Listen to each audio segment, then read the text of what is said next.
This is Ravi Jha. आप सभी का स्वागत है आपके चैनल विधि शास्त्र में। और जैसा कि आप लोग जानते हैं कि मेरा एक छोटा सा प्रयास है या मेरी एक छोटी सी कोशिश है, और उस कोशिश के तहत हर सप्ताह मैं एक ऐसे शख्सियत को लेकर आने की कोशिश करता हूँ आपके बीच में, जिसके साथ हम विचारों का आदान प्रदान कर सकें। अगर मैं इसको संक्षिप्त में कहूँ तो बेसिकली एक प्रैक्टिकल एक्सपोजर क्या होता है, वो कौन कौन सी चीज़ें हैं जो बीइंग एज ए काउंसलर आपको ध्यान में रखनी चाहिए, और बीइंग एज ए लेमैन आपके क्या राइट्स होते हैं, आपकी क्या ड्यूटीज़ होती हैं, उसके बारे में भी इसके ऊपर हम विस्तारपूर्वक चर्चा करेंगे। तो इट्स ऑनर फॉर मी कि आज हमारे साथ Bareilly district and session court से एडवोकेट दुर्गेश कुमार जी जुड़े हुए हैं। दुर्गेश जी, सबसे पहले तो being as a founder of Vidhi Shastra मैं आपका तहे दिल से हार्दिक स्वागत करता हूँ, और आपने अपना कीमती वक्त दिया, और इस पूरी उम्मीद के साथ कि आज जो भी चर्चा आपके साथ होगी उसका फ़ायदा हर उस व्यक्ति को तो मिलेगा ही मिलेगा जो कि इस लीगल फील्ड से है। अपार्ट फ्रॉम दैट इसका फ़ायदा उस व्यक्ति को भी मिलेगा जो बेसिकली एक लेमैन है। लेमैन का मतलब एक ऐसा व्यक्ति जिसको कि बहुत ही ज़्यादा लीगल टर्मिनोलॉजी की जानकारी नहीं होती है, या बहुत ज़्यादा वो अवेयर नहीं होता है। तो दोस्तों, अगर मैं आज की चर्चा की शुरुआत करता हूँ, तो चर्चा का जो प्रमुख विषय है या जो मुख्य विषय है वो बेसिकली है आपका बेल। आमतौर पे शुद्ध हिंदी में हम लोग उसको ज़मानत के नाम से जानते हैं। अब सवाल ये है कि आज की जो दुर्गेश जी हमारी पूरी की पूरी जो चर्चा होगी वो कहीं ना कहीं केंद्रित होगी आपकी ज़मानत के कॉन्सेप्ट के ऊपर। अब दुर्गेश जी, मैं कुछ बातें इसकी मैं आपके साथ शेयर करना चाहूँगा। अगर कुछ चीज़ें होंगी तो आप प्लीज़ मुझे ज़रूर बताइएगा कि आमतौर पे बेल का जो प्रावधान होता है या जो कॉन्सेप्ट ऑफ बेल है, ये अपने एक्चुअल फॉर्म में उसी वक्त आता है जब कहीं ना कहीं एक व्यक्ति को ये आशंका होती है कि वो गिरफ्तार होने वाला है, या ऑलरेडी वो व्यक्ति गिरफ्तार हो चुका रहता है। तो अगर उस व्यक्ति की कोई आशंका है तो उसके लिए तो हम anticipatory bail application move on करते हैं, और उसके लिए हम एक अलग से सेशन ज़रूर रखेंगे अपने दर्शकों के लिए। लेकिन दुर्गेश, मैं आपसे ये जानना चाहता हूँ कि जब एक व्यक्ति गिरफ्तार हो जाता है, उसके बाद उसके घर वाले एक बहुत ही ज़्यादा पैनिक मोड में आ जाते हैं कि घर का बच्चा, घर का लाल जिगर का टुकड़ा जेल के अंदर चला गया। उसके बाद की प्रक्रिया क्या होती है, और द मोमेंट पुलिस किसी व्यक्ति को गिरफ्तार करती है उसके बाद की प्रक्रिया क्या है? जब वो व्यक्ति जेल में रहता है, उसके घर वाले आपको बीइंग एज ए डेपोनेंट या बीइंग एज ए पैरोकार आपको अप्रोच करते हैं, उसके बाद की क्या प्रक्रिया है? इन सारी चीज़ों के ऊपर हम एक एक करके चर्चा करते हुए चलेंगे। तो दुर्गेश जी, सबसे पहले ये बताइए कि आम तौर पे जब भी पुलिस किसी व्यक्ति को गिरफ्तार करती है या अरेस्ट करती है, तो हम ये मानकर चलते हैं कि ज़रूर उस व्यक्ति ने कोई ना कोई ऐसा अपराध ज़रूर किया है जो संज्ञेय अपराध है या कॉग्निजेबल नेचर का ऑफेंस है। अब कॉग्निजेबल नेचर का अगर ऑफेंस होगा तो जाहिर सी बात है पुलिस ने उसके अंदर एफआईआर को भी लॉन्च किया होगा, और उसके बाद जितना मुझे थोड़ा बहुत पता है कि पुलिस उस व्यक्ति को पकड़ती है, पकड़ने के बाद मजिस्ट्रेट के सामने पेश करती है, और उसके बाद मजिस्ट्रेट उसको जुडिशियल कस्टडी या पुलिस कस्टडी में उसको भेज देते हैं। तो I just wanted to know कि जब आपके पास आपका कोई क्लाइंट आता है और वो कहता है कि हुजूर, हमारे घर का फला फला सदस्य या हमारे घर का लड़का जेल जा चुका है, उसके बाद आपका पहला मोमेंट क्या होता है या आपकी पहली प्रतिक्रिया क्या होती है? तो प्लीज़ इसके बारे में आप अपनी राय दीजिए। हाँ, सबसे पहले तो सर बहुत-बहुत धन्यवाद मुझे अपने विधि शास्त्र के प्लेटफ़ॉर्म पर बोलने के लिए। और जहाँ तक मेरा एक्सपीरियंस जो कहता है, अब तक जो जितने मैटर्स मैंने देखे हैं, उसमें शुरुआत हो जाती है किसी भी व्यक्ति के खिलाफ कोई भी एफआईआर दर्ज। अब जो एफआईआर किसी के खिलाफ दर्ज हुई है, तो उसमें हमें देखना होता है कि नेचर ऑफ ऑफेंस क्या है, ओके। कि वो कॉग्निजेबल है, नॉन कॉग्निजेबल है, बेलेबल है, नॉन बेलेबल ठीक है। है। जैसा कि आप पहले ही कह चुके हैं कि एंटीसिपेटरी बेल के लिए हम फिर बाद में चर्चा करेंगे। तो यहाँ पर हमारा अब जो टॉपिक बचता है वो एक रेगुलर बेल की बात आ जाती है। और अगर पर्सन बिहाइंड द बार है, दैट मीन्स मैं उससे मान के चलूंगा कि मैटर जो है वो कॉग्निजेबल है, और पर्सन को जो सजा हुई है, जो एफआईआर हुई है, उसकी सजा है more than 7 years. For more than seven इसीलिए ईयर्स हाँ, मोर देन 7 ईयर, क्योंकि अभी जो नए क्रिमिनल लॉज हैं उसमें पुलिस तभी किसी व्यक्ति को गिरफ्तार कर रही है जब वो मोर देन 7 ईयर के लिए पनिशेबल है। तो दुर्गेश जी, अगर मैं गलत नहीं हूँ तो आमतौर पे यहाँ पे बहुत सारे सुप्रीम कोर्ट ऑफ इंडिया के केस लॉज हैं जहाँ पे बेसिकली जी जी पुलिस जी के लिए भी गाइडलाइंस इशू की गई हैं कि इफ़ द जी पनिशमेंट जी of offence is up to 7 years और बिलो द 7 ईयर्स, और जी अगर जी वो जी व्यक्ति उन सारे ऑर्डर्स का कंप्लायंस करता है तो उस व्यक्ति की गिरफ्तारी कोई ज़रूरी नहीं है। ठीक है। जी जी मुझे जो लगता है कि वो शायद आपका जो कहना है वो इसी तरफ है कि हम ये जी प्रेज्यूम जी करके चलते हैं कि अगर कोई व्यक्ति जेल भेजा गया है तो जाहिर सी जी बात है उसने कॉग्निजेबल ऑफेंस तो कमिट किया ही किया है, लेकिन वही क्या दूसरी ही तरफ किया है। उसने एक ऐसा ऑफेंस भी कमिट किया है जिसकी सज़ा 7 साल से ज़्यादा है। एम आई राइट? जी सर। जी। जी सर, क्योंकि अभी हाल ही में मैंने एक मैटर डील किया था, उसमें बेल कराई थी मैंने। और वो मैटर था हमारा अटेम्प्ट टू मर्डर का। ओके। जो पुराने कानून में आईपीसी धारा 307 होता है, जी। और जो नए क्रिमिनल लॉस आए हैं उसमें बीएनएस की धारा 109 में गवर्न होता है। गवर्न होता है। प्रोसीजर जी, इसका सर जो सिंपल प्रोसीजर है वो ये रहता है कि किसी भी पर्सन के खिलाफ सबसे पहले तो एक एफआईआर मस्ट है जी। जो हुई, उसके बाद पुलिस ने उसको अरेस्ट किया। ओके। पुलिस जैसे ही किसी पर्सन को अरेस्ट करती है तो उनका वहां एक चालानी रिपोर्ट बनाई जाती है। कौन सी रिपोर्ट सर? एक चालानी रिपोर्ट बनाई जाती है, उसका चालानी एक रिपोर्ट। चालान बनाया जाता है। ओके ओके, ठीक हाँ, है। एक चालान बनाया जाता है, और उस चालान के साथ में उस पर्सन को जो नियर अबाउट मजिस्ट्रेट है, जी। जो जिस जुरिडिक्शन के अंदर उस पर्सन ने ऑफेंस किया है, जिस जुरिडिक्शन के अंदर वो पर्सन आते हैं, उनको उन मजिस्ट्रेट के सामने पेश किया जाता पेश किया जाता है, है। ठीक और है। वहां से उस चालान रिपोर्ट के बाद उस पर्सन को जो भी आपका संबंधित कारागार है, हम्म। सेंट्रल जेल है, वहां भेज दिया जाता है। अब जब पर्सन अंदर है जिसने ऑफेंस किया है, तो उनके फैमिली मेंबर्स, रिलेटिव, फ्रेंड है, वो फिर हमें अप्रोच करते हैं कि फला फला एफआईआर हुई थी, और उस दिन से हमारे जो चाचा है, मामा है, भाई हैं, जो भी है एक्सवाइजेड, जी। वो जेल में है। और अब हम लोगों का ये है कि जैसे भी करके इनकी बेल कराई जाए और इनको जेल से बाहर निकाला जाए। ठीक है। अब दुर्गेश जी, यहाँ पे मैं थोड़ा सा आपको इंटरप्ट करूंगा और मैं सिर्फ एक जी जी जानकारी आपके साथ शेयर करना चाहता हूँ कि लेट जी जी जी सपोज एक व्यक्ति के खिलाफ एफआईआर लॉन्च हुई। वो एफआईआर कॉग्निजेबल धाराओं में हुई, यानी कि संज्ञेय अपराधों में एफआईआर दर्ज हुई। उसके जी बाद पुलिस ने उस व्यक्ति को गिरफ्तार किया या उसको अरेस्ट किया।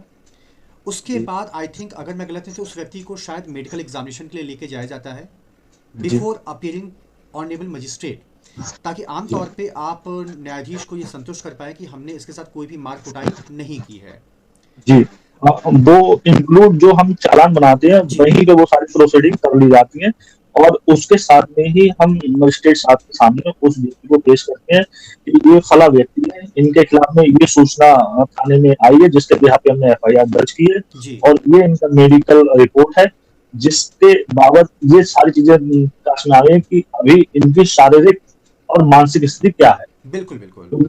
हाँ, क्योंकि कल को कोई पर्सन गया सही सलामत, और अंदर उसके बाद साथ मारपीटाई हो जाए, हाथ पैर तोड़ दिए जाए, बिल्कुल बिल्कुल। तो उन सारी चीजों के लिए पुलिस को भी उसमें एलिगेशन ना लगाया जाए, इसलिए पुलिस अपना भी एक सेफ साइड लेकर चलती है। और ये अपने क्रिमिनल जो प्रोसीजर हमने जो हमारा पहले था और जो अब है उसमें इस चीज का प्रावधान भी है। ओके। तो दुर्गेश जी, मेरा यहाँ पे एक छोटा सा प्रश्न आपसे ये है, आप उसका जवाब सिर्फ हाँ या ना में दीजिएगा, कि एक व्यक्ति को गिरफ्तार जब किया जाता है तो उसके बाद उसका मेडिकल होता है। मेडिकल की फॉर्मेलिटीज़ के बाद ही हम उसको मजिस्ट्रेट के पास लेकर जाते हैं। उसके बाद मजिस्ट्रेट डिसाइड करता है कि उस व्यक्ति को पुलिस कस्टडी में भेजना है, जुडिशियल कस्टडी में भेजना है, या उस व्यक्ति को बेल या बॉन्ड पे रिलीज कर देना है, या इसमें कोई परिवर्तन है सर? सर, इसमें डिपेंड करता है gravity of the offence gravity of the और offence. Nature of the FIR क्या है, ओके। आपके ऊपर कौन से सेक्शन मेड आउट होते हैं। जी।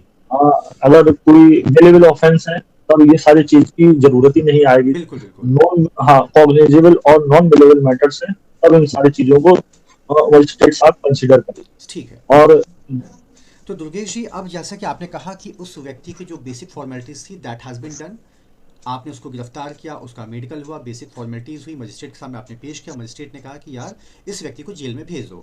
जाहिर सी बात है, सेंट्रल गवर्नमेंट या स्टेट गवर्नमेंट की तरफ से आपके हर जिले के अंदर एक कारागार बनाया जाता है। वो केंद्रीय कारागार भी हो सकता है, वो राज्य का कारागार भी हो सकता है। अब उसके घर वाले जब आपके पास आते हैं तो वहाँ से सर आगे की प्रक्रिया क्या है, वो मैं जानना चाहता हूँ। सर, वहां से आगे की प्रक्रिया ये रहेगी कि अब जो ऑफेंस हुआ है उसको हम एफआईआर के माध्यम से ये देखते हैं कि जो भी सेक्शन आपके ऊपर मेड आउट होते हैं जी। वो ट्राइबल क्या है, ओके। मजिस्ट्रेट ट्राइबल है या सेशन ट्राइबल है। अब फॉर एग्जांपल कहीं भी कोई एफआईआर लॉन्च हुई, एफआईआर किसी थाने में लॉन्च जी। हुई, उस थाने का जुरिडिक्शन पर्टिकुलर किसी कोर्ट में दिया होगा। बिल्कुल बिल्कुल। हाँ, वो मजिस्ट्रेट कोर्ट में एक जुरिडिक्शन उन्हें असाइन किया हुआ है कि ACGM fund, for example CGM साहब के सबऑर्डिनेट पोस्ट एसीजीएम होते हैं, जी। और किसी भी डिस्ट्रिक्ट में अगर 5-7 थाने हैं तो वहां पर एसीजीएम 1, 2, 3, 4 करके ये कोर्ट्स भी रहते हैं। ओके। और पर कोर्ट में कुछ एक थाने असाइन कर दिए जाते हैं कि थाना नंबर 1, 2, 3 एसीजीएम साहब देखेंगे, 2, 3, 4 एसीजीएम 2 साहब देखेंगे, और कुछ थानों को सीजीएम साहब अपने पास भी रखते हैं। ठीक है। वो वो डिपेंड करता है कि उस डिस्ट्रिक्ट के अंदर क्या पॉपुलेशन है, क्या मतलब क्राइम रेट क्या है, उन सारी चीजों पे मैटर करता एग्जैक्टली। है। मान लीजिए किसी थाना नंबर 1 में कोई एफआईआर होती है फॉर एग्जाम्पल, और उस थाने का जुरिडिक्शन हमारा आता है एसीजीएम वन साहब के यहाँ। ठीक है। तो अब हमारा जो भी प्रोसीजर स्टार्ट होगा वो एसीजीएम वन साहब के यहाँ से स्टार्ट होगा। और उसमें मेन इम्पोर्टेंट है जो हमारा एफआईआर में सेक्शन मेड आउट होते हैं हम एक्यूज के ऊपर, वो ट्राइवल सेशन है। अब सेशन ट्राइवल में बेल जो हमारी मिलेगी, फाइनल बेल हमारी मिलने की हमें उम्मीद है, वो सेशन कोर्ट से है। जी। और सेशन कोर्ट के बाद हमें मिलने की उम्मीद है वो हमारी हाई कोर्ट से है। हाई कोर्ट से है। हाँ, मजिस्ट्रेट साहब के कोर्ट से वो बेल मिलने की हमें उम्मीद इसलिए नहीं है क्योंकि वहां उनका जुरिडिक्शन ही नहीं होता है। हाँ, तो सबसे पहले हम क्या करेंगे कि हम एक सरेंडर एप्लीकेशन उनके हिसाब से लिखेंगे। उनके एक पैरोकार आएंगे हमारे पास जो भी रहेंगे, उस पैरोकार के बिहाफ पे एक सरेंडर एप्लीकेशन तैयार की जाएगी। उसमें जो एफआईआर हुई है उसकी हम एक कॉपी लगाएंगे, उस पर्सन का आइडेंटिटी लगाएंगे, और एक पर्चा पैड भी आता है। ओके। वो पैरोकार उसको फिलअप करके हमें देंगे, उनके साइन लगेंगे, उनका फोटो लगेगा, उनका एफिडेविट लगेगा। और मजिस्ट्रेट कोर्ट में हम अपना जो बेल एप्लीकेशन है ये कहते हुए डालेंगे कि सर इस पे थाने से रिपोर्ट मंगा लीजिए। ओके। क्योंकि रीजन बिहाइंड रिपोर्ट मंगाने का ये है कि अभी जो आपकी एफआईआर हुई है उसमें चार्जशीट अभी नहीं आई है। ठीक है। ये प्रोसीजर है just bail, just FIR launch होने के तुरंत 10 दिन, 15 दिन, 20 दिन, बिल्कुल क्योंकि बिल्कुल। चार्जशीट आने में लग जाएंगे लगभग 30 दिन, 40 दिन, 50 दिन, जो भी हाँ। और तब तक व्यक्ति बेल के लिए सफर करे, ये थोड़ा सा ठीक। बिल्कुल बिल्कुल। हाँ हाँ, उस कंडीशन में क्या होता है कि थाने से एक रिपोर्ट आती है, उस रिपोर्ट के बिहाफ पे मजिस्ट्रेट साहब जो होते हैं जी। उस बेल एप्लीकेशन को खारिज करते हैं। ओके। रीजन बिहाइंड वो उनके जुरिडिक्शन का काम है। ठीक है। अब जो हमारा मजिस्ट्रेट साहब के यहाँ से बेल खारिज हुई, उस बेल खारिज ऑर्डर और एक नई बेल जो अब हम जाएंगे सेशन कोर्ट में। सेशन को तो दुर्गेश जी यहाँ पे मैं सेशन आपको 2 मिनट के लिए रुकूंगा। पहली बात जी यहाँ सर। पे मैं बताना चाहूँगा कि जो आप एसीजीएम शब्द का जिक्र कर रहे हैं, आमतौर पे इसको एडिशनल चीफ जुडिशियल मजिस्ट्रेट कहा जाता है, और जो जी जी आपके जी सीजीएम साहब हैं उनके लिए चीफ जुडिशियल मजिस्ट्रेट शब्द का भी जिक्र किया जाता है। जी दूसरी जी बात सर। यहाँ पे मैं अपने दर्शकों को ये भी बताना चाहूँगा कि आमतौर पे जो आप बता रहे हैं कि ये केस का ट्रायबल किसके द्वारा होगा, तो इसकी जानकारी आपको सीआरपीसी या नए वाले बीएनएसएस के शेड्यूल में देखने को आपको मिलता है। जब आप उसके शेड्यूल को देखेंगे तो आपको बेसिकली बताया जाता है कि कौन कौन से ऑफेंसेस हैं, वो बेलेबल होंगे कि नॉन बेलेबल होंगे, कॉग्निजेबल होंगे कि नॉन कॉग्निजेबल होंगे, कंपाउंडेबल होंगे कि नॉन कंपाउंडेबल होंगे, और अगर उनका ट्रायल होगा तो उनका ट्रायल किस कोर्ट के द्वारा किया जाएगा। पहली बात। जी दूसरी बात जी दुर्गेश सर। जी, सपोज करिए जो आपने बताया कि हम सबसे पहले सर एक सरेंडर पर्चा या सरेंडर एप्लीकेशन बनाते हैं, और आमतौर पे उसको हम सीजीएम साहब या एसीजीएम साहब की कोर्ट में पेश करते हैं जिनका भी अधिकार क्षेत्र होता है। ठीक है। जी अब सर। सवाल ये है सर कि मान लीजिए कि अगर आज है आपकी 20 मार्च की तारीख आज की है, जिस वक्त हम आपके साथ पॉडकास्ट को शूट कर रहे हैं। सपोज करिए आज आपने किसी व्यक्ति का सरेंडर एप्लीकेशन आपने फाइल किया या बेल एप्लीकेशन आपने फाइल किया before the honourable either chief judicial magistrate और दी एडिशनल चीफ जुडिशियल मजिस्ट्रेट। ठीक है। अब उन्होंने आज इसको खारिज कर दिया, तो मेरा जो आपसे पहला सवाल है वो ये है कि क्या आप same day he court of session में मूव कर जाते हैं, या आप थोड़ा सा इंतजार करते हैं 1 दिन 2 दिन 3 दिन का, या वो जो खारिजी का जो ऑर्डर है क्या सेम डे आपको मिल जाता है क्या? सर खारिजी का ऑर्डर ऑलमोस्ट हमको 4 से 5 बजे के बाद मिल जाता है। ओके। तो उस सारी तैयारी करने में एटलीस्ट नेक्स्ट डे या नेक्स्ट टू नेक्स्ट डे का टाइम हो ही जाता है। जी। एक ह्यूमन टाइम जो है बिल्कुल। इतना समय से लग ही जाता है। ठीक है। और सर ये सरेंडर एप्लीकेशन वाली चीज अब हमारे साथ चलती है जब एफआईआर होने के बाद हमें पुलिस ने गिरफ्तार नहीं किया है। नहीं किया है। हाँ, तभी तो हम सर सरेंडर में जाएंगे। बिल्कुल बिल्कुल। हाँ हाँ। और इसके पैरेलल एक ये रहता है कि पुलिस ऑलरेडी हमें गिरफ्तार कर चुकी कर है, चुकी है। तब वहाँ सरेंडर का कोई सीन और कोई लोकस ही नहीं बनता है। तो उसमें डायरेक्ट हम मजिस्ट्रेट कोर्ट में हम बेल मूव करेंगे और वो बेल हमारी वहां से खारिज कर ही दी जाएगी। इवन हमारा आर्ग्यूमेंट भी यही रहता है कि सर इसे डिस्पोज ऑफ कर दिया जाए। Okay okay. और जैसा कि आपने जी। कहा कि अमूमन 4 से 5 बजे के बीच में आपको वो ऑर्डर मिल जाता है, फिर भी being as a hmm, counsel आपको कम से कम 1 दिन या 2 दिन तो चाहिए, क्योंकि आपके पास और भी केसेस होते हैं, तो दिस इज नॉट जी जी प्रैक्टिकली जी। पॉसिबल कि हम 1-2 घंटे में तैयार कर लें। ठीक है। तो फिर आप उसको नेक्स्ट डे या नेक्स्ट टू नेक्स्ट डे आप उसको कोर्ट ऑफ सेशन में मूव ऑन करते हैं। जी सर। अब सर जब कोर्ट ऑफ जी सेशन में आप मूव ऑन करते हैं तो बेसिकली उसके लिए आपके पास कौन कौन से डॉक्यूमेंट्स होते हैं? क्या वो सर्टिफाइड कॉपीज होती हैं, क्या वो फोटो कॉपीज होती हैं, या वो प्रोसेस क्या है वो बताइए। सर, सेशन कोर्ट में जाने के लिए जो लोअर कोर्ट का हमें खारिज ऑर्डर मिला है, बेल जी। खारिज ऑर्डर, नंबर एक। नंबर दो, हमारी बेल एप्लीकेशन जो हम तैयार करेंगे अब सेशन कोर्ट के लिए। ओके। नंबर तीन, उस बेल एप्लीकेशन के साथ में एक एफिडेविट जाएगी हमारी, उसे पैरोकार सपोर्टेड की। करती है। जी। जी। और पैरोकार का एक पर्चा पैर भी लगेगा, हम्म। और उनकी आइडेंटिटी के लिए उनका कोई आइडेंटिटी प्रूफ लगेगा, आधार कार्ड, पैन कार्ड, जिसमें उनका आइडेंटिफाई हो रहा। ओके। हाँ तो सर बताइए यहाँ पे क्या एफआईआर की कॉपी भी जाती है क्या? सर, मैंडेटरी एफआईआर की कॉपी हमको देनी पड़ेगी। ये हमारे मैंडेटरी डॉक्यूमेंट्स ऑलमोस्ट इतने हैं ही, ये हमें देने हैं। तो सर अगर मैं बात करूं आपसे, जब हम मजिस्ट्रेट कोर्ट में बेल एप्लीकेशन मूव ऑन करते हैं तो हमारे पास एफआईआर की सर्टिफाइड कॉपी होनी चाहिए एज पर योर वर्जन। और जी जब सर। हम कोर्ट ऑफ सेशन में बेल एप्लीकेशन मूव ऑन करते हैं तो वहाँ पे हमारे पास मजिस्ट्रेट कोर्ट के बेल रिजेक्शन का खारिजा का सर्टिफाइड कॉपी हमें चाहिए। सर, सर्टिफाई कोई आवश्यकता नहीं। सर्टिफाइड की आवश्यकता नहीं है जब हम कोर्ट ऑफ सेशन में जाते हैं। ओके। और एफआईआर की आवश्यकता है सर? सर, एफआईआर हमारे पास ऑलरेडी हम सर्टिफाई पहले ही निकाल चुके होते हैं, वो हमारे पास रहती है। वो पहले रहती है, ठीक है। जी उसके जी बाद फिर जी। आप कोर्ट ऑफ सेशन में बेल एप्लीकेशन को मूव ऑन करते हैं। जी सर। फिर वहाँ पे क्या होता है सर ये बताइए। सर, वहाँ का पहला प्रोसीजर ये है कि जिस दिन हमारी बेल वहाँ आज लिस्ट हुई, और आज लिस्ट होने के पहले ही दिन जो सेशन साहब है, वो उसमें पुलिस रिपोर्ट के लिए थाने को रेफर कर देते हैं। तो सर अगर मैं यहाँ पे प्लस। पुलिस रिपोर्ट की बात करूँ तो क्या इसको केस डायरी कहना सही होगा? क्योंकि पुलिस रिपोर्ट तो सर आमतौर पर उसको चार्जशीट ही कंसीडर किया जाता है, और उसको आने में 60 दिन और 90 दिन का टाइम पीरियड है, जैसा कि आप भी बताएं हैं और हमें भी जानकारी है इसकी। जी जी तो जी सर जो जी। रिपोर्ट मंगाई जाती है, जैसे मैं खुद भी हाईकोर्ट में प्रैक्टिस करता हूँ, तो एक आख्या मंगाई जाती है। तो जब वो जी आख्या जी मंगाई जी जाती है सर, तो आमतौर पर हम उसको as a case diary consider करते हैं कि आखिर केस में आज की डेट तक क्या क्या डेवलपमेंट हुआ है।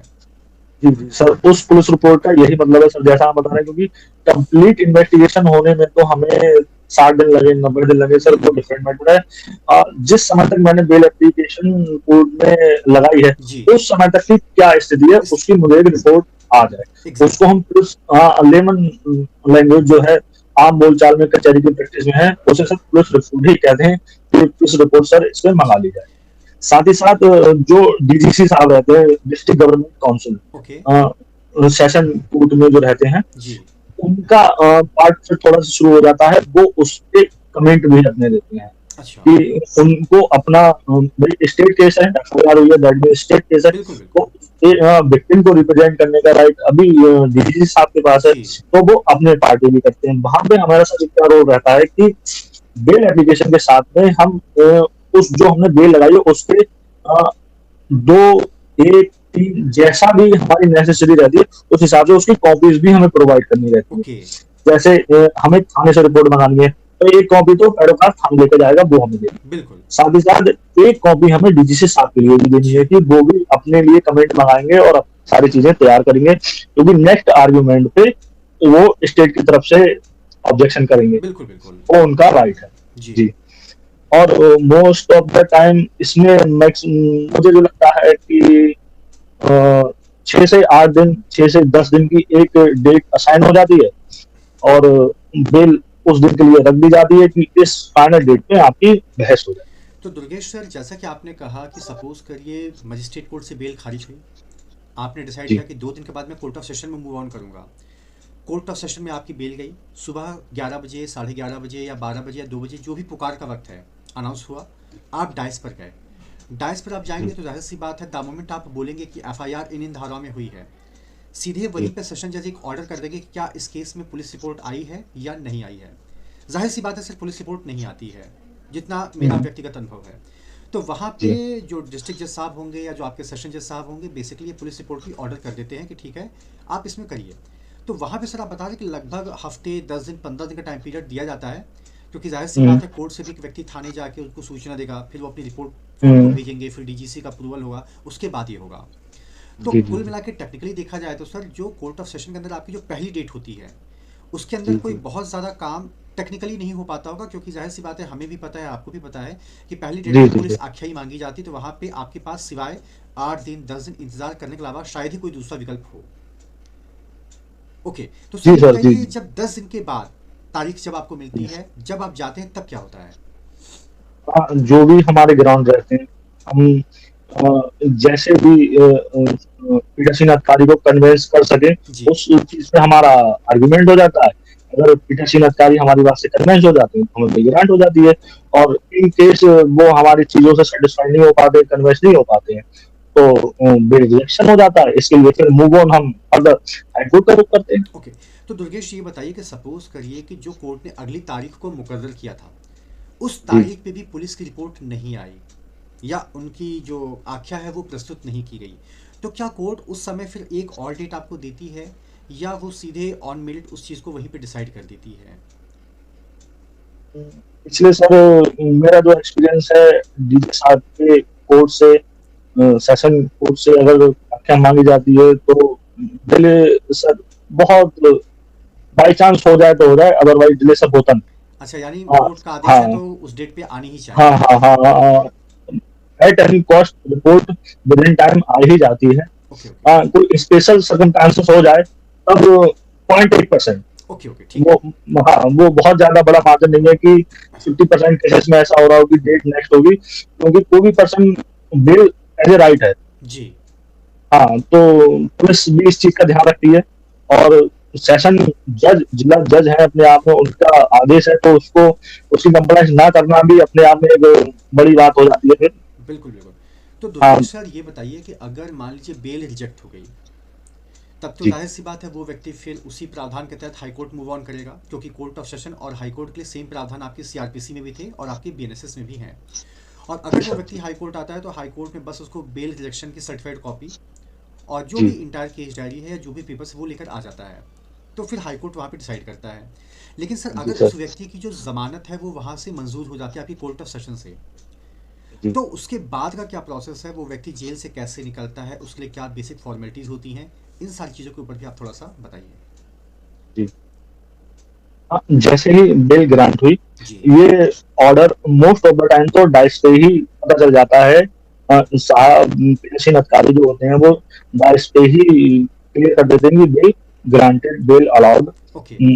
इस तरीके से। और जब इसका फाइनल ऑर्डर हमको मोस्ट ऑफ द टाइम एक दिन तक पता चल जाता है कि आपकी बेल हो चुकी है और अब आपको इसमें श्योरिटी एंड सिक्योरिटीज देनी है। अब सर उसमें प्रोसीजर स्टार्ट हो जाता है कि हमें जहां तक क्लियर हो पाती है हमारे बेल ऑर्डर से। ओके। हाँ, कि बेल ऑर्डर, अब जो मैंने अभी रिसेंटली मर्डर किया था वो अटेम्प्ट टू मर्डर का था, मतलब जी। 307 आईपीसी या बीएनएस में नए वाले कानून में देखे तो 109। हम्म। तो बेल हो जाने के बाद इस ऑर्डर में 50-50 हजार के दो सिक्योरिटी मांगे गए थे। ओके। हाँ, तो बेल ऑर्डर लिया हमने। ठीक है। बेल ऑर्डर लेने के बाद दो जमानती जिनके पास 50-50 हजार रुपए की वैल्यूएशन की कुछ भी प्रॉपर्टी हो, अदर कोई व्हीकल हो, अदर आम की कोई प्रॉपर्टी हो, जी। उसके पेपर हमें चाहिए ओरिजिनल में, और उनके वैल्यूएशन से रिलेटेड हमें वेरिफिकेशन चाहिए। फॉर एग्जाम्पल, एक पर्सन के लिए दो जमानती चाहिए। हम्म। अब दो जमानती 50-50 हजार रुपए की वैल्यूएशन की, उनके पास कुछ भी प्रॉपर्टी होनी चाहिए। जी। फॉर एग्जाम्पल, किसी ने 50 हजार रुपए में अपनी कार लगा दी, ठीक है। कार के पेपर लगा दिए, या किसी ने अपने घर के पेपर लगा दिए, या किसी ने अपने खेत की खता में लगा दी। हम्म। इस केस में क्या होगा कि हम एक बयानती डॉक्यूमेंट आता है, पेपर होता है कचहरी का, और पीबी होते हैं पर्सनल बॉन्ड, हम्म। उसको रेडी करने के बाद, और जो बेल ऑर्डर हमें मिला है कोर्ट से, हाँ हाँ। उसको कोर्ट के कार्यालय से लेने के बाद उसको रेडी होने में भी लगभग आधा एक घंटे का समय लगता है। जी। उस पर जो कोर्ट के बाबू होते हैं स्टैम्प लगाते हैं, उस पर उसको आज की डेट में रेडी करते हैं, स्टैम्प लगाते हैं, साइन इन करते हैं, बहुत छोटे छोटे जो काम होते हैं वो करने के बाद वो ऑर्डर की एक कॉपी उस पत्रावली में अटैच हो जाती है, उसकी एक कॉपी हमें मिल जाती है। ठीक है। उस कॉपी के साथ में हमने बिल बॉन्ड रेडी कर दिए। हम्म। एक पर्सन के लिए दो लोगों के बिल बॉन्ड हमें देने थे, वो हमने लगा दिए, बिल बॉन्ड भर दिए, तस्दीक करा दिया। और प्रॉपर्टी के जो पेपर थे वो उसमें अनेक्स्ट कर दी। ठीक है। अब ये सारी चीज बेल चूंकि हमारी हुई है सेशन कोर्ट से, ठीक है। ये ऑर्डर लेके जाना पड़ेगा हमें उसी मजिस्ट्रेट कोर्ट के कार्यालय में, जिस मजिस्ट्रेट साहब के जुरिडिक्शन में वो थाना है, जिस थाने में आपकी एफआईआर हुई थी। ठीक है। और उनके कार्यालय में पहुंचने के बाद जो उनके रिस्पेक्टेड अथॉरिटीज हैं उनको हम कहेंगे ये हमारा बेल ऑर्डर है, हम इस टाइम से बेल आउट हो चुके हैं और ये हमारे बेल बॉन्ड है। उस कंडीशन को देखने के बाद वो हमसे डिमांड करेंगे कि जो आपने ये बिल बॉन्ड अपने रेडी किए हैं, इसके हमें इतने सेट में इसकी हमें कॉपीज प्रोवाइड कराइए। ओके। रीजन बिहाइंड क्या है कि अगर आपने दो लोग हैं जो जमानती लगाए, उन दोनों लोगों की दो प्रॉपर्टी जो लगेंगी उसका वेरिफिकेशन होगा। ठीक है। एक रूल है कि बेल में जो अमाउंट है जी। वो 30,000 रुपए से अबव है ओके। या 30,000 रुपए से बिलो है। ठीक है। मोस्टली जो बेलेबल ऑफेंस होते हैं उसमें बेल अमाउंट में जो श्योरिटी की अमाउंट आती है वो 20,000 अमूमन मैक्स ऑफ द पॉइंट रहती है। हम्म। उस कंडीशन में उसको वेरिफिकेशन कराने की आवश्यकता हमें नहीं होती है।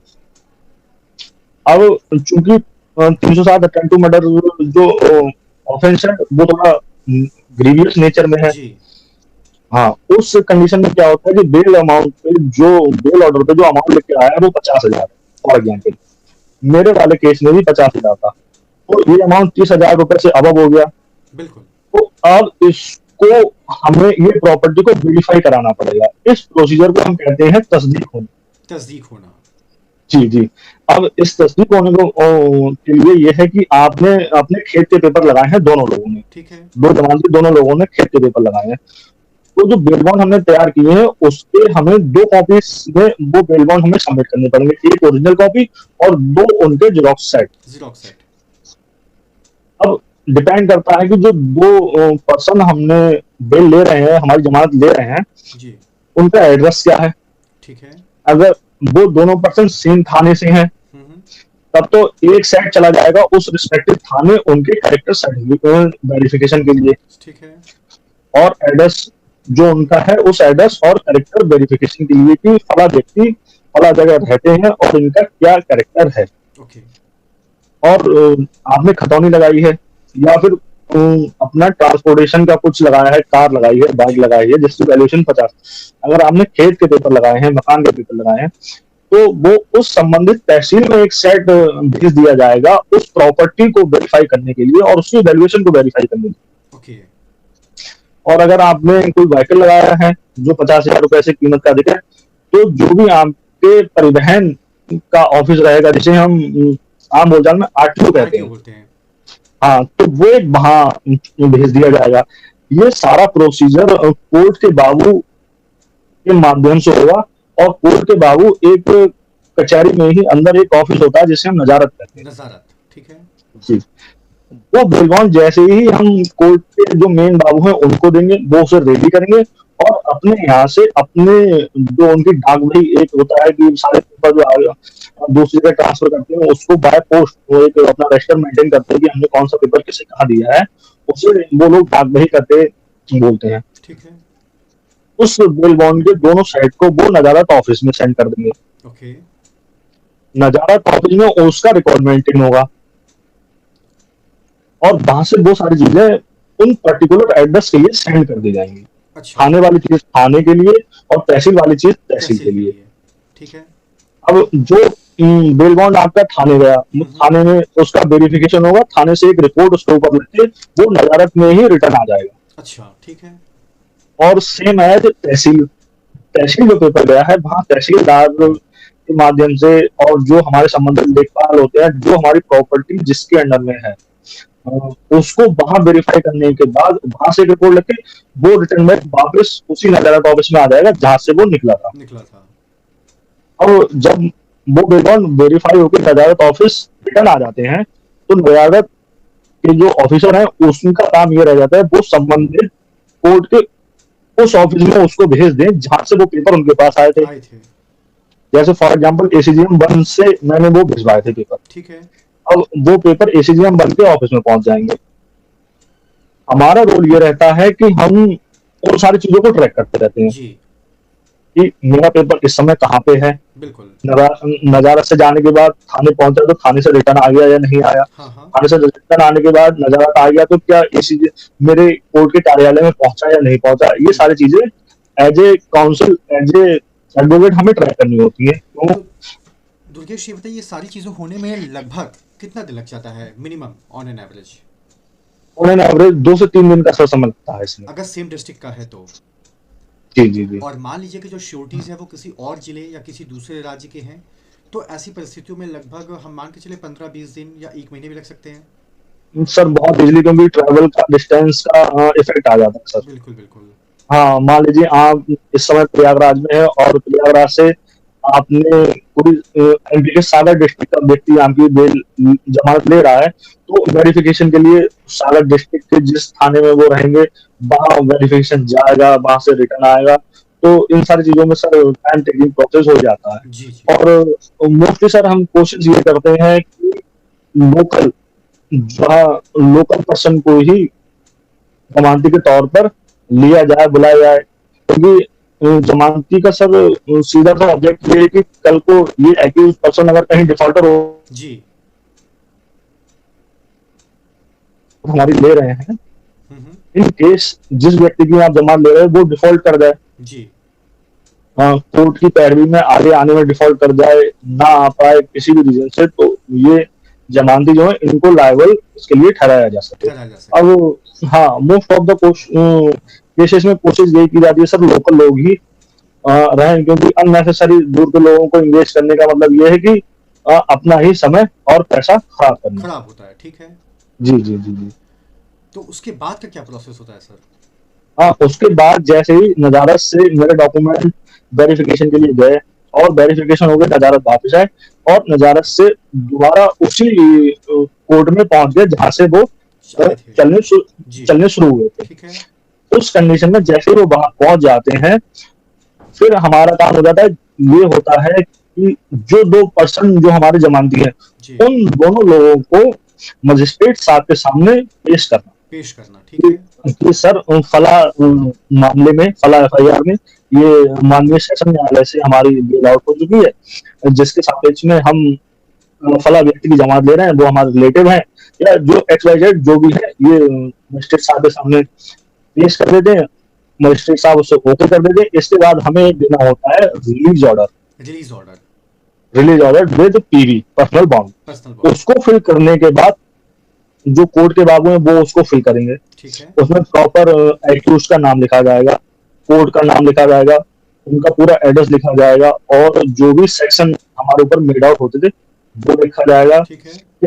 किस डेट में बेल हुई है, वो सारा एक पूरा फॉर्म होता है, उसे फिल करके वो फिर से नजारत जाएगा। ठीक है। नजारत से फिर एक नया पेपर होता है जिसका नाम होता है सर परवाना। परवान। परवाना, परवान और परवाना अलग अलग जगह पे अलग अलग नाम लोग कहते हैं, कुछ परवान कहते हैं, कुछ परवाना कहते ओके, ओके। हैं। उस परवाने में वही सारी डिटेल रहेंगी कि फला थाने से फला व्यक्ति का जो भी मैटर है उसमें प्रॉपर वही डिटेल रहेगी। और उस परवाने का काम ये होता है कि वो जेल पहुंचे, हाँ। उसको जेल के पर डे जेल के एक पर्सन जो रहते हैं वो नजारत ऑफिस आते हैं। ओके। उनका काम यही होता है कि पर डे कितने लोगों की रिहाई हुई है, ठीक कितने है। लोग बेल आउट हुए हैं, उनका पेपर वहां ले जाना और उनको वहां रिहा करना। ठीक है। पेपर वहां पहुंचता है, उसकी सारी एंट्रीज चेक वेरीफाई की जाती है। उसके बाद उन पर्सन को कॉल किया जाता है, फिर उसको वेरीफाई किया जाता है। एक बहुत कहा जाए तो एक बोरिंग वाला प्रोसीजर है कि ओके। एक एक चीज को 4-4 5-5 बार क्रॉस चेक किया क्रॉस जाता चेक है। किया जाता है। हाँ, एक हम एक नॉर्मल व्यक्ति को तो वो बोरिंग लगता है, लेकिन जो रिस्पॉन्सिबल अथॉरिटीज वहां पर होती है उनके लिए ये बहुत इम्पोर्टेंट टास्क है इम्पोर्टेंट कि काम है। कहीं कहीं क्योंकि किसी दूसरे व्यक्ति की बेल की जगह कोई दूसरा व्यक्ति मिसमैच ना हो जाए, हाँ, कुछ ऐसी दिक्कत ना हो जाए जिससे कल को उनको दिक्कत लगे। बिल्कुल, बिल्कुल। और इसके बाद जैसे ही वहाँ सारी फॉर्मेलिटीज पूरी हो जाती हैं, पर्सन को सब रिलीज कर दिया जाता है। मोस्टली जो बेल आउट बाहर निकल के आते हैं पर्सन, उनके फैमिलीज वहां पर मौजूद उपस्थित रहते ही हैं। रहते हैं। जी, जी। हाँ, बस बस बस। तो दुर्गेश होते जेल से निकलने का कोई टाइम भी होता है, सुबह, दोपहर, शाम, या कभी भी निकाला जा सकता है उनको? हाँ, मॉर्निंग में सर ये रहता है कि 8 बजे के बाद 10 बजे के आसपास, और शाम को वही 4 बजे तक, 5 बजे तक करते हैं, क्योंकि जो जेल की लोकेशन, जो हमारे यहाँ जेल की लोकेशन है वो तो सर थोड़ी सी आउट आउट एरिया एरिया है है। जी। हाँ, आउट ऑफ एरिया है। और एक बार वहां पे शाम को थोड़ा सा हल्ला उल्ला भी हो गया था कुछ लोगों की बेल आउट की वजह से, ठीक है। तो उन्होंने ये स्ट्रिक्ट रूल बना दिया है कि 5 बजे के बाद हम किसी को नहीं छोड़ेंगे। 5 बजे वाला नेक्स्ट डे हमें 10 बजे के बाद ही जाएगा। ओके, तो अगर मैं सर कहूँ तो आमतौर पे एक व्यक्ति को रिलीज़ करने के लिए शायद दो समय रखते होंगे। एक शायद सुबह का 10 से 11 के आसपास रखते होंगे, एक, हाँ जी और जी जी एक समय और रखते होंगे शायद सूरज ढलने से पहले पहले, जी जी ताकि जी सर। आमतौर पे लॉ एंड ऑर्डर को भी मेंटेन किया जा सके। जी जी अब जी जी दुर्गेश सर, यहाँ पे मुझे दो सवाल और हैं। एक सवाल तो ऐसे मन में आ गया तो पूछ लिया कि जी जी परंपरा ये होती है कि जब कोई व्यक्ति जेल से निकलता है तो वो पीछे मुड़ के नहीं देखता है, क्योंकि ऐसा माना जाता है कि अगर आपने पीछे मुड़ के देखा तो शायद फिर से आपको दोबारा आना ना पड़े। हालांकि जब संजय दत्त के केस में ऐसा हुआ था तो जो हमने विजुअल्स उनके देखे थे, बकायदा वो मुड़े हैं, तिरंगे को सैल्यूट किया है। और दूसरी बात सर ये है कि सपोज करिए एक व्यक्ति जो जेल में रहता है, चलिए ठीक है, जिसका परिवार है वो परिवार वाला लेने आएगा, घोड़ा गाड़ी से आएगा, वो एक अलग बात है। लेकिन एक ऐसा व्यक्ति जिसका कोई परिवार का सदस्य नहीं है, उसके पास पैसे भी नहीं है, और उसका घर उस जेल की जगह से काफ़ी ज़्यादा दूर है, तो क्या सरकार की तरफ से उसके लिए कुछ ऐसा अरेंजमेंट किया जाता है कि इसको उसके गंतव्य स्थान तक पहुंचाया जाए, या बस गेट तक ही उसकी जिम्मेदारी होती है बीइंग एज ए गवर्नमेंट?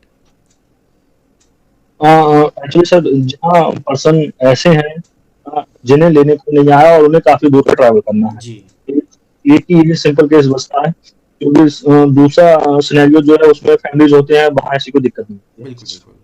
है। उस सिचुएशन में सर ये होता है कि ये तो फॉर श्योर है आपके पास सिर्फ उतना ही है जितना आपने बदन पे कपड़े पहने हैं, अदर देन आपके पास कुछ नहीं। बिल्कुल बिल्कुल। उस कंडीशन में सर ये होता है कि एक जिला कार्यालय की एक गोल्ड स्टैंप रहती है सर, वो जो भी पर्सन रिलीज होते हैं उनके हाथ में, फोर आर्म्स में ऐसी जगह लगा दी जाती है जो इजिली विजिबल रहे। ओके। हाँ, जो वो किसी को भी दिखा सके दिखा सकें। और दिखा सके। उसका इफेक्ट सर ये आता है कि उस मोहर लगने के 24 आवर के अंदर ठीक है। आप पब्लिक ट्रांसपोर्ट जो भी है, चाहे वो रोडवेज बस है चाहे वो ट्रेन है, उससे आप इजिली अपने डिस्टेंस को कवर करके अपने घर तक पहुंच सके। उस मोहर का इफेक्ट ये है कि पब्लिक ट्रांसपोर्ट में कोई आपसे टिकट नहीं मांगेगा, किसी प्रकार का आपको पब्लिक ट्रांसपोर्ट में कोई किराया नहीं देना है। आप ट्रेन में बैठ जाइए, आपसे कोई टिकट के लिए टीटी चेक नहीं करेंगे, चेक करेंगे तो आप अपना वो स्टैंप दिखा सकते हैं। तो दुर्गेश जी, यहाँ पे लगे हाथ तो ये भी आप बता दीजिए कि जिस ट्रेन का जिक्र किया जा रहा है वो जनरल क्लास है। अब ये नहीं कि आप एसी में चले गए या एसी कोच में चले गए तो वहाँ से तो आपको भगा दिया जाएगा। तो अगर मैं गलत नहीं सर, तो जो अगर हम ट्रेन की बात करते हैं तो सिंपली जो जनरल क्लास होता है उसके अंदर आप इजीली ट्रैवल कर सकते हैं, या ट्रेन की किसी भी बोगी में आप चढ़ सकते हैं? सर इसमें तो सर ये है कि जो मोस्टली जिला कार्यालय कारागार में जो लोग कैदी हैं, वो उसी जिले के आसपास के रहते हैं, बिल्कुल तो बिल्कुल। इतना ज्यादा इशू इशू नहीं होता है। और अगर कोई बाहर का भी है हाँ हाँ। तो उम्मीद यही की जाती है कि आप जनरल डब्बे में ही जाएंगे। जनरल डिब्बे में ही जाएंगे, बिल्कुल क्योंकि बिल्कुल। हाँ, अननेसेसरी किसी को डिस्टर्ब करना थोड़ा सा ठीक नहीं है। और इसके बारे में सर प्रॉपर एक्सपीरियंस अभी नहीं है अच्छा अच्छा, नहीं नहीं, मैं तो कि चाहूँगा हाँ कि ऐसा वो सर, एक्सपीरियंस ईश्वर करे किसी को भी ना हो। हाँ तो दुर्गेश थोड़ा जी, सा। चूंकि मैं खुद भी इसी फील्ड का हूँ, तो एक सवाल आपसे जाते जाते और पूछना चाहूँगा कि जी आमतौर सर पे जी। ये जो प्रोफेशन ऐसा है जहाँ पे हम ये मान के चलते हैं कि 90% केसेस में क्रेडिट हमें नहीं मिलता है, even after the releasing of the accuse person. कहीं ना कहीं वो व्यक्ति कहता है कि वकील साहब ने लूट लिया, या उनकी वजह से हम इतने दिन तक पड़े रहे, बशर्ते उनको ये भी जानकारी नहीं होती कि आखिर उसके लिए एज अ काउंसिल हम कितना परेशान होते हैं। एक एक चीज़ों को मैनेज करना, एक एक चीज़ों को क्रॉस चेक करना, वेरीफाई करना, ऑफिसर्स के चक्कर लगाना। तो sir being as a council, आपको क्या लगता है सर कि जब आप अपना काम पूरी ईमानदारी से करते हैं तो एक सेटिस्फैक्शन तो ज़रूर आता होगा कि हाँ, कुछ आज अच्छा हुआ है?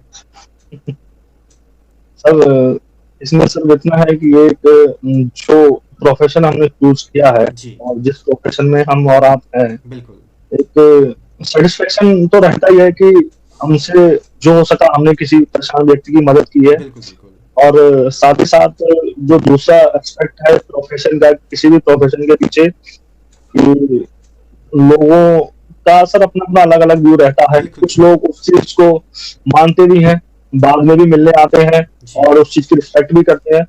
और ये जो कहीं ना कहीं निकल के आया कि वकील साहब ने हमारे साथ लूट लिया या हमें घुमा के दिया, तो उसके लिए सर मैं इतना कहूंगा कि कहीं ना कहीं तालाब में कुछ एक मछलियां तो ऐसी हैं जिनकी वजह से दूसरी अच्छी मछलियों का भी नाम खराब होता है। बिल्कुल बिल्कुल। हाँ, क्योंकि जब हमारे हाथ की 5 उंगलियां बराबर नहीं है तो कचहरी में आने वाले 5,000 वकील कैसे एक कैसे जैसे हो बराबर हो सकते हैं। सकते हैं? और और इतना ही वो है तो आप भी इतने ज्यादा अच्छे नहीं है कि अगर आप अच्छे ही होते तो आप फिर एक्यूज क्यों बनते। बिल्कुल बिल्कुल। और कई बार आप ऐसा भी सारी होता है सर, जितना मैंने महसूस किया है कि कुछ गलतियां क्लाइंट के पार्ट पे भी होती हैं, पैरोकार के पार्ट पे भी होती हैं। बहुत सपोज मोस्टली टाइम ऐसा होता है कि उनको कुछ चीजों का पता नहीं होता है, और कुछ चीजों के लिए ये रहता है कि क्लाइंट का मोटिव ये रहता है कि मेरा काम हो जाए और मुझे पैसा ना देना पड़े। Exactly very exactly. To be very honest, जो कचहरी की हकीकत है वो ये है क्लाइंट का। सर आप एक चीज देखिए कि आप किसी डॉक्टर के पास खुद को जाते हैं किसी चीज के ट्रीटमेंट के लिए, जी तो सबसे पहले आप उनका पर्चा बनवाएंगे, चाहे वो 1,000 रुपए का हो, चाहे वो 500 रुपए का हो, चाहे वो 1,500 रुपए का बिल्कुल हो। बिल्कुल। सेकंड थिंग, आप किसी इंस्टीट्यूट में गए, आपने एडमिशन लिया, आप पढ़ाई बाद में करेंगे, फीस पहले पे करेंगे। एग्जैक्टली। इवन आप एक किसी भी कहीं भी चले जाइए, मोस्ट ऑफ द टाइम आप रोडवेज बस में भी बैठेंगे तो बस बाद में चलेगी, टिकट आप पहले लेंगे। पहले होगा। एक हमारा प्रोफेशन ऐसा है जिसमें आदमी कहता है आप पहले काम करिए, फीस हम आपको बाद में। और एक चीज़ मैंने दुर्गेश सर यहाँ पे और देखी है कि अगर आप कहेंगे क्लाइंट से कि पेपर का अरेंजमेंट आप करके दीजिए, तो he will take some time, 10 दिन 12 दिन ले लेता है। लेकिन पता नहीं उनके अंदर ऐसा क्या इंथुजियाज्म रहता है कि द मोमेंट वो आपको पेपर देंगे या पैसे देंगे, वो चाहते 24 घंटे के अंदर सारी चीज़ें हो जाए। तो सर यही चीज़ें उनको सर ये कई बार आपको बहुत ज़्यादा पैनिक क्रिएट करने लगती हैं। सर उनको ये लगता है कि वकील साहब के पास जादू की छड़ी है, अभी घुमाएंगे और काम हो जाएगा। जी जी बिल्कुल। अ, हाँ, और जब तक चीजें उनके पार्ट पे रहती हैं तब तक उनको लगता है कि अरे आज ये मैनेज नहीं हो पा रहा, आज वो मैनेज नहीं हो पा रहा, और जैसे चीजें हमारे पार्ट पे डिलीवर हो जाती है, हम्म। हमारी रिस्पॉन्सिबिलिटी शुरू होती है, और उसके बाद तो बस उनको, क्लाइंट्स को ये रहता है कि कैसे भी हो, जैसे भी हो, हमारा काम पहले हो। और वकील साहब कर नहीं रहे हैं, वकील साहब देख नहीं रहे हैं, बिल्कुल ये बिल्कुल। वो 50 बातें। तो इन सारी चीजों को सर बड़ा लाइट लेना होता है। Exactly exactly. अरे हाँ, क्योंकि हर किसी से इस तरीके की हम हॉट टॉप भी नहीं कर सकते कि बिल्कुल बिल्कुल। एट द एंड कहीं ना कहीं वो अपने पार्ट पे परेशान है। बिल्कुल बिल्कुल। हाँ, तो उनकी परेशानी भी हमें समझनी होती है। जी और जब व्यक्ति परेशानी में घिरा होता है तो 2-4 चीजें तो ऊपर नीचे हो जाती है सर। बिल्कुल बिल्कुल। अब उस बारे में उन चीजों को माइंड करना हमारा, मुझे नहीं लगता कि हमारा काम है। बिल्कुल बिल्कुल, आई टोटली एग्री विथ जी यू। तो thank you so much Durgesh sir, आपने अपना अपना अच्छा और कीमती वक्त ही नहीं दिया बल्कि बहुत ज़्यादा शानदार नॉलेज भी दिया। और ये बात मैं पूरे दावे के साथ कह सकता हूँ कि जितने भी सोशल मीडिया के प्लेटफॉर्म हैं, शायद ही उसके ऊपर ऐसा कोई कंटेंट होगा जहाँ पर फ्रॉम बॉटम टू टॉप तक एक एक जानकारी को आपने क्लैरिफाई किया। ये बात अलग है कि जब हमारे जो व्यूवर्स इस वीडियो को देखेंगे तो उनको थोड़ा बहुत टेक्निकल ग्लिच भी देखने को मिल सकता है due to some network issues, but इस उम्मीद के साथ कि वो शायद इसके लिए हम दोनों को कहीं ना कहीं माफ़ ज़रूर करेंगे। और दुर्गेश जी, मैं आशा करता हूँ कि बहुत जल्द आपके साथ एक बार फिर से मुलाकात होगी और एक नए विषय को लेके। और टू बी वेरी ऑनेस्ट, मेरी कोशिश होगी कि डिस्ट्रिक्ट कोर्ट का हर वो प्रोसेस, हर वो प्रावधान, चाहे हम बात करें बेल की, चाहे हम बात करें एंटिसिपेटरी की, चाहे हम बात करें समनिंग की, चाहे हम बात करें कंप्लेंट केस की, या हम बात करें मेंटेनेंस की, हर एक चीज़ को लेकर सर हम एक एक करके सेशन को कंडक्ट करते जाएंगे, ताकि इसका फ़ायदा कहीं ना कहीं हमारे उन सभी भाई बहनों को भी ज़रूर मिले जो इस वक्त हिंदुस्तान के किसी न किसी लॉ कॉलेज में पढ़ रहे हैं, और आने वाले समय में वो डिस्ट्रिक्ट कोर्ट या हाई कोर्ट के मेंबर जब बनेंगे तो आमतौर पर उनका जो बेसिक है वो कहीं ना कहीं क्लियर ज़रूर हो। जी जी जी सर, बहुत बहुत सर इसके लिए थैंक यू। और जितना सर हो सकेगा, जितना सर मेरे पास मैंने कचहरी से सीखा है, और ये भी आपसे भी सर बहुत सारी चीजें सीखी हैं, पढ़ी हैं, जितना हो सकेगा उसके लिए मैं तैयार हूँ। और बहुत बहुत धन्यवाद सर, अपने विधि शास्त्र के इस प्लेटफॉर्म पे मुझे बुलाने के लिए सर। नहीं नहीं दुर्गेश जी, बस आप अपना ख्याल रखिए और हम बहुत जल्द एक बार फिर से मुलाकात होगी। बहुत बहुत शुक्रिया आपका तहे दिल से। जी जी जी सर। नमस्कार सर। Yes.